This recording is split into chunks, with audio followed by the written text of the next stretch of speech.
Chesam Abdul Kadir Misi Gamari Lainana Pangal Tem Manipur Nangasi Ahinungayadagi Manipur Pumba total shutdown lauthokre. Chesam Abdul Kadir Mihata Chenaba Kudimak Sing Logi Oiba Chapchaba Cherak Pi Gadabani Imphal West District Manung Chana Laiba Pau Bitek Mayalekai Digi Chesam Abdul Kadir Kauba Wakal Choiraba Mimana Draba Mari Lainaba Government Department na Sumimana Dre Haibagi Certificate Piraba Mioi Ama Ahingda Thoki Badai Thinaring Cherakta Yunam Hudrongi Jaga Amada Huran Bani Haina Maral Sijinduna Tamthina Phubiraba Matunga Polista Sinabagi Mahuta 80 Unit 27 gi QRT team da Sinaki Haiba Amasung Tamthina Furaga Hatlaba Matunga Mari Makong Khangdaba Turel Mapan Amada Phumzillaga Thamlamba Haibasi Yamna Minungsi Yaudabada Natuna Karigumba Khara Khallaga Mioi Kharana Chathabani Haina Lawi Thaudo Asida Men accused Oriba 80 Unit 27 gi Khabasu Lord Kiba Amadi government Hauzik Fauba Faba Ngamdaba Haibasi Pangal community Oibagira Haiba Wahang Amasu Thoglak A Misi Asida Chenaba Abdul Kadir Bufu Kiba 80 unita Sinaki Mafam Adugi Mioi Sing Hatpada Chenariba Lot na Bahona Ramba Maraleba Mioi Pumnamak Cherak Pi Gadabani State Asigi Home Department na Thubada Tabak Laukatuna Mishi Asigi Achumba Well Justice Miam da Fangan Gadabani Loinana State Government Gi Mari Lainaba Machinery Singna Thaudo Asi Lumna Lobaga Loinana Maraleba Sing Logi Oiba Cherak Pi Bana Miam Gi Pena Dabagi Haurakpa Ihau Laksin Mangangani Misi asigi justice athubada deliver tawduna miyamna leipa asigi law da thajaba thamnaraktriba asi amu hana thajaba hanjinaba honagadabani aramai tengolgi miyoi kharana unlawful activist tangkak naidana chatharaklaba famnaiba singna support tawbagi mawong asi tokadabani ahanbada misi asigi case NIA da sinagadabani anisubada justice asi fangriba fawba aikhoigi khongjang handoktaba ahumsubada kariguma aramai tengolna manicus oiriba khababu puthokuna chairak pidrabadi terrorist ni hana lauthokadabani marisubada Chesam Abdul Kadir Happada Chenabasing investigation Taunaba CBI NIA da case asi Manipuri governor Sinagadabani Manga Subada Manipur da Lairiba Maitei community gi CSO Maira Paibi Imai Ben Singh nasu justice puthokpada meting pangbiu taruk subada Chesam Abdul Kadir Mihat ki JSina Torokpa democratic oiba agitation Khudingmakta Pangal Tem na support tawgani Pangal Tem Manipur na all Manipur Pumbagi oina ngasi ahing nungyai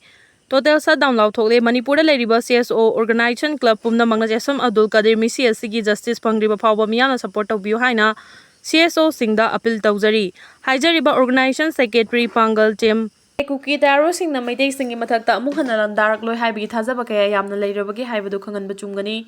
Yumdang bana kainaiba oiriba Kuki narco terrorist na Manipur ga apunba ngamkhai manungdagi Kuki singi oiba Kuki len ama semgani haiduna mitei singi mathakta landarak pachahi ani helaba fawba loishinba ngamdana haujik leiri haujik nongmai kapa lepkhrabasu Manipur gi Kuki singna taba mafam singda buffer zone amadi red zone haina thamduna miyamna maning tamna chathok chasin tawba yadana leiri masigi mathakta Manipur gi chingya ga tainaba mafam singda leiriba maitei gi local kaya da aki akhang leitana changduna law unabagi law khoibagi thabak chathaba ngamdana leiri oiriba fiba Masida Kuki narco terrorist na landarak pasidagi Mitei Miyangi Punsi Amadi Manipur gi apunba saktam kannabagi damakta khul ngakpagi achauba thaudang loramba khul ngakpa sing amadi aramai tengolgi tengoloi singna pairamba nongmai sing hauji yamna kanna khunggatpagi thabak chathari adubu masida hangingliba wahangdi Kuki narco terrorist na amu hanna makoina pamliba Kuki len asi fangnaba Maitei community singi mathakta landarak loi haibagi Bharat lengak amadi Manipur lengakna chapchana khanglabra haibasini hangliba wahang asigi paukhom Bharat lengak amasung Manipur lengakna Manipur miyamda khudam changdamga loinana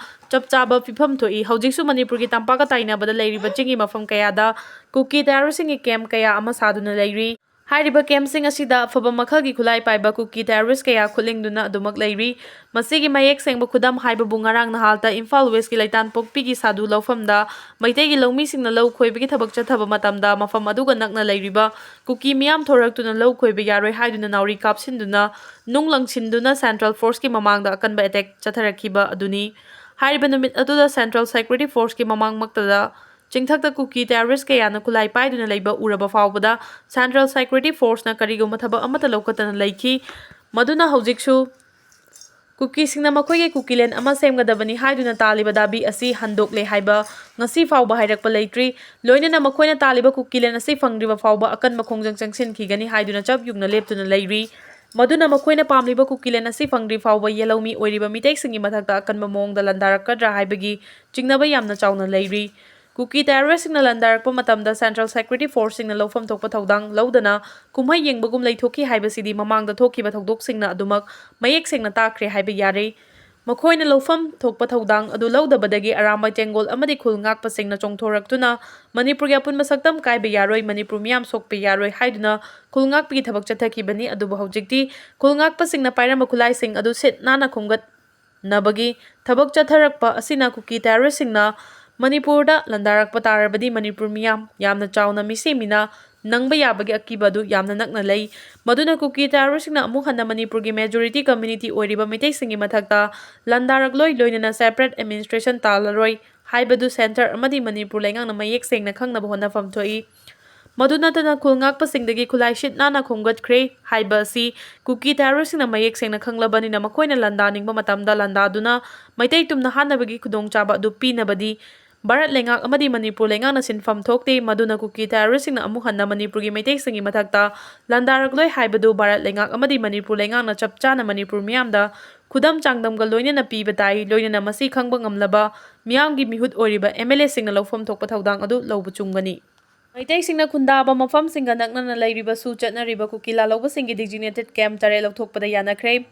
ꯂꯝꯗꯝ ꯑꯁꯤꯒꯤ ꯌꯦꯜꯍꯧꯃꯤ ꯑꯣꯏꯔꯤꯕ ꯃꯤꯇꯩꯁꯤꯡꯅ ꯈꯨꯟꯗꯥꯕ ꯃꯐꯝꯁꯤꯡꯒ ꯅꯛꯅꯅ ꯂꯩꯔꯤꯕ suspension of ꯑꯣꯄꯔꯦꯁꯟꯗ ꯂꯩꯕ ꯀꯨꯀꯤ ꯂꯥꯜꯍꯧꯂꯨꯞꯁꯤꯡꯒꯤ ꯗꯤꯖꯤꯒꯅꯦꯇꯦꯗ camp 8 ꯂꯧꯊꯣꯛꯂꯒꯅꯤ ꯍꯥꯏꯔꯤ꯫ Ministry of home ꯑꯦꯐꯤꯌꯔꯁꯀꯤ ꯀꯥꯡꯕꯨꯒ ꯉꯔꯥꯡ ꯁꯨꯗ ꯂꯩꯕ ꯀꯨꯀꯤ ꯂꯥꯜꯍꯧꯂꯨꯞꯁꯤꯡꯒꯤ ꯂꯨꯆꯤꯡꯕꯁꯤꯡꯅ ꯅ꯭ꯌꯨ ꯗꯦꯜꯂꯤꯗ ꯎꯅꯗꯨꯅ ꯋꯥꯔꯤ ꯁꯥꯅꯈꯤ꯫ ꯉꯔꯥꯡ ꯅꯨꯃꯤꯗꯥꯡ ꯎꯅꯈꯤꯕ ꯑꯗꯨꯗ ꯃꯅꯤꯄꯨꯔꯗ ꯊꯣꯛꯂꯤꯕ ꯏꯔꯥꯡ ꯑꯁꯤ ꯌꯦꯡꯂꯒ ꯃꯩꯇꯩꯁꯤꯡꯅ ꯈꯨꯟꯗꯥꯕ ꯆꯤꯡꯈꯣꯡ ꯆꯤꯡꯌꯥ ꯃꯐꯝꯁꯤꯡꯒ ꯅꯛꯅ ꯂꯩꯕ ꯗꯤꯖꯤꯒꯅꯦꯇꯦꯗ ꯀꯦꯝꯞ 10ꯒ ꯃꯔꯤ ꯂꯩꯕꯒꯤ ꯃꯅꯨꯡꯗ 8 ꯂꯧꯊꯣꯛꯄꯗ ꯅꯥꯀꯜ ꯑꯅꯤꯃꯛꯅ ꯌꯥꯅꯈꯤ ꯍꯥꯏꯔꯤ꯫ ꯍꯣꯝ ꯃꯤꯅꯤꯁꯇ꯭ꯔꯤꯅ ꯐꯣꯡꯗꯣꯔꯛꯈꯤꯕꯗ ꯂꯨꯠ ꯇꯧꯈꯤꯕ ꯈꯨꯠꯂꯥꯏꯁꯤꯡ ꯃꯄꯨꯡ ꯐꯥꯅ ꯂꯧꯈꯠꯄ ꯑꯃꯁꯨꯡ ꯅꯦꯁꯅꯦꯜ ꯍꯥꯏꯋꯦꯁꯤꯡꯗ ꯅꯤꯡꯊꯤꯅ ꯆꯠꯊꯣꯛ ꯆꯠꯁꯤꯟ ꯇꯧꯕ ꯌꯥꯅꯕ ꯃꯤꯐꯝ ꯑꯁꯤꯗ ꯃꯔꯨ ꯑꯣꯏꯅ ꯈꯟꯅꯈꯤ ꯍꯥꯏꯔꯤ꯫ ꯑꯗꯨꯝ ꯑꯣꯏꯅꯃꯛ ꯁꯨꯒꯤ ꯌꯥꯅꯕ ꯃꯈꯥ ꯇꯥꯅ ꯁꯥꯡꯗꯣꯛꯀꯗ꯭ꯔꯥ ꯅꯠꯇ꯭ꯔꯒ ꯁꯥꯡꯗꯣꯛꯂꯣꯏꯗ꯭ꯔꯥ ꯍꯥꯏꯕꯒꯤ ꯃꯇꯥꯡꯗꯗꯤ ꯅꯥꯀꯜ ꯑꯅꯤꯃꯛ ꯌꯥꯅꯕ ꯑꯃ ꯄꯨꯔꯛꯄ ꯉꯝꯈꯤꯗꯦ꯫ ꯂꯣꯏꯅꯅ ꯁꯥꯡꯗꯣꯛꯄ ꯁꯥꯡꯗꯣꯛꯇꯕ ꯍꯥꯏꯕꯁꯤ ꯒ꯭ꯔꯥꯎꯟ ꯔꯨꯜꯁꯤꯡ ꯉꯥꯛꯅ ꯆꯠꯄ ꯑꯃꯗꯤ ꯑꯇꯩ ꯐꯤꯚꯝꯁꯤꯡꯗ ꯌꯨꯝꯐꯝ ꯑꯣꯏꯒꯅꯤ ꯍꯥꯏꯔꯤ꯫ ꯉꯔꯥꯡꯒꯤ ꯋꯥꯔꯤ ꯁꯥꯅꯕ ꯑꯁꯤꯅ ꯊꯥ ꯑꯁꯤꯒꯤ ꯍꯧꯈꯤꯕ ꯇꯥꯡ 7ꯗ ꯋꯥꯔꯤ ꯁꯥꯅꯈꯤꯕꯗꯨꯒꯤ ꯃꯇꯨꯡꯗ ꯑꯅꯤꯔꯛ ꯁꯨꯕꯅꯤ꯫ ꯅꯤꯡꯁꯤꯡꯕ ꯌꯥꯕꯗꯤ ꯃꯅꯤꯄꯨꯔ ꯂꯩꯉꯥꯛꯀꯤ ꯑꯣꯏꯅ ꯁꯨꯒꯤ ꯌꯥꯅꯕꯗ ꯌꯥꯎꯔꯣꯏ ꯍꯥꯏꯅ ꯀꯨꯝꯖꯥ 2024ꯒꯤ ꯐꯦꯕ꯭ꯔꯨꯋꯥꯔꯤ 18ꯗꯒꯤ ꯍꯟꯗꯣꯛꯈꯤꯕꯅꯤ꯫ ꯅꯥꯀꯜ ꯑꯃꯔꯣꯝꯗ ꯁꯨ ꯑꯦꯒ꯭ꯔꯤꯃꯦꯟꯠ ꯄꯤꯅꯈꯤꯕ ꯀꯨꯀꯤ ꯂꯥꯜꯍꯧꯂꯨꯞ 25 ꯔꯣꯝꯒꯤ ꯗꯤꯖꯤꯒꯅꯦꯇꯦꯗ ꯀꯦꯝꯞꯁꯤꯡꯗ ꯀꯦꯗꯔ 2,200 ꯔꯣꯝ ꯂꯩꯔꯤꯕꯅꯤ꯫